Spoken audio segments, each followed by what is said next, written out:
নমস্কাৰ বন্ধুসকল, মই আপোনালোক সকলোকে মোৰ চেনেললৈ স্বাগত জনাইছোঁ। বন্ধুসকল, মোৰ নাম গোবিন্দ ৰাজ কৰ্মী, এষ্ট্ৰবাস্তু এক্সপাৰ্ট নিউমেৰলজিষ্ট। বন্ধুসকল, আপোনালোকৰ সুবিধাৰ্থে মই চেনেলটোত আপোনালোকৰ বিভিন্ন সমস্যাৰ সমাধানৰ উপায়সমূহৰ সম্পৰ্কে আলোচনা কৰি থাকোঁ। তাৰ লগতে জ্যোতিষশাস্ত্ৰৰ সম্পৰ্কে, বাস্তুশাস্ত্ৰৰ সম্পৰ্কে, সংখ্যাতত্ত্বৰ সম্পৰ্কে, তন্ত্ৰৰ বিভিন্ন উপায়ৰ সম্পৰ্কে মই চেনেলটোত আলোচনা কৰি থাকোঁ। গতিকে যদিহে আপোনালোকৰ মোৰ চেনেলৰ ভিডিঅ'সমূহ চাই ভাল লাগে, অনুগ্ৰহ কৰি মোৰ চেনেলটো ছাবস্ক্ৰাইব কৰিব, ভিডিঅ'সমূহ লাইক কৰিব, কমেণ্ট কৰিব আৰু যিমান পাৰে শ্বেয়াৰ কৰিব। বন্ধুসকল, আজি মই আপোনালোকৰ লগত সংখ্যাতত্ত্বৰ এটা বিশেষ বিষয়ক লৈ আলোচনা কৰিবলৈ আগবাঢ়িছোঁ। গতিকে অনুগ্ৰহ কৰি ভিডিঅ'টো শেষলৈকে চাব যাতে সম্পূৰ্ণ কথাখিনি বুজি পায়। বন্ধুসকল, সংখ্যাতত্ত্বত আমাৰ জন্মৰ তাৰিখ অনুসৰি আমাৰ ইষ্টদেৱৰ সম্পৰ্কে কোৱা হৈছে। বন্ধুসকল, এতিয়া ইষ্টদেৱনো কোন? বন্ধুসকল, ইষ্টদেৱ হৈছে সেইজন দেৱতা, যিজন দেৱতাক যদি আমি পূজা কৰোঁ, আবাহন কৰোঁ, সেইজন দেৱতাই আমাৰ জীৱনৰ সকলো কষ্ট দূৰ কৰে, আমাৰ সকলো মনৰ ইচ্ছা পূৰ্ণ কৰাৰ ক্ষেত্ৰত সহায় কৰে, আমাৰ জীৱনৰ সকলো সমস্যা দূৰ কৰাৰ ক্ষেত্ৰত ইষ্টদেৱে সহায় কৰে।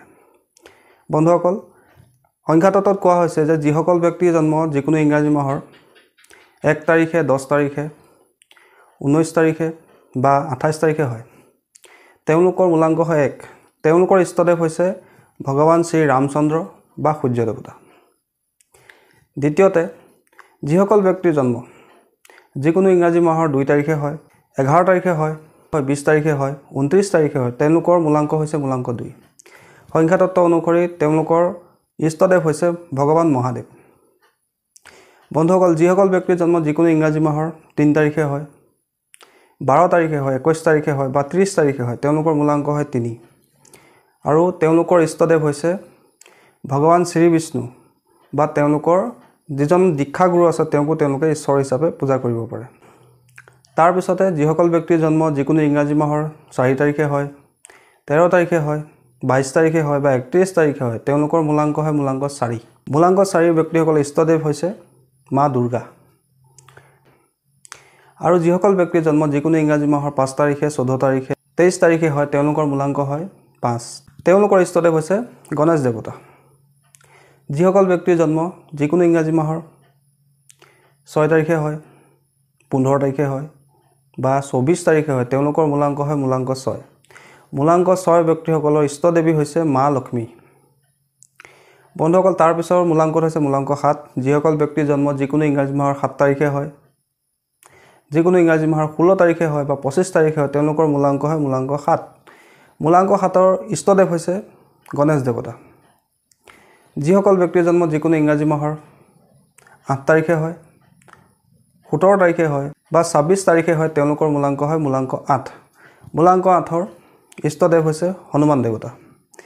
যিসকল ব্যক্তিৰ জন্ম যিকোনো ইংৰাজী মাহৰ 9 তাৰিখে হয়, 18 তাৰিখে হয় বা 27 তাৰিখে হয়, তেওঁলোকৰ মূলাংক হয় মূলাংক 9। মূলাংক 9ৰো ইষ্টদেৱ হৈছে হনুমান দেৱতা। বন্ধুসকল, এইদৰে সংখ্যাতত্ত্বত 9টা মূলাংকৰে ইষ্টদেৱৰ সম্পৰ্কে কোৱা হৈছে। বন্ধুসকল, আমি যিজন দেৱতাকে পূজা নকৰোঁ, আমি ইষ্টদেৱক এবাৰ হ'লেও দিনটোত স্মৰণ কৰিব লাগে। তাৰ কাৰণে আমি ধৰি লওক কোনোবা বৈষ্ণৱ আছে, কোনোবা শাক্ত আছে, কোনোবা শৈৱ আছে, তাত কোনো ধৰণৰ কথা নাই। আপোনালোকে নিজৰ ইষ্টদেৱৰ ফটোখন নিজৰ ৱালপেপাৰত লগাই ৰাখিব। সদায় তেওঁক দৰ্শন কৰিব, এবাৰ তেওঁক স্মৰণ কৰিব। চাব আপোনালোকৰ যিকোনো কৰ্মত আপোনাৰ ইষ্টদেৱে আপোনাক সহায় কৰিব। আৰু যদি পাৰে নিজৰ ইষ্টদেৱৰ এখন চিত্ৰ নিজৰ কৰ্মস্থানত, ব্যৱসায় স্থানত লগাই ৰাখিব। নিজৰ ইষ্টদেৱৰ যিকোনো মন্ত্ৰ আপোনালোকে জপ কৰিব। বন্ধুসকল, চাব আপোনাৰ ইষ্টদেৱে আপোনাক সঠিক পথ দেখাব। কোন দিশত গ'লে আপোনাৰ জীৱনত উন্নতি আহিব, সেই পথ প্ৰদৰ্শকৰ কাম আপোনাৰ ইষ্টদেৱে কৰিব।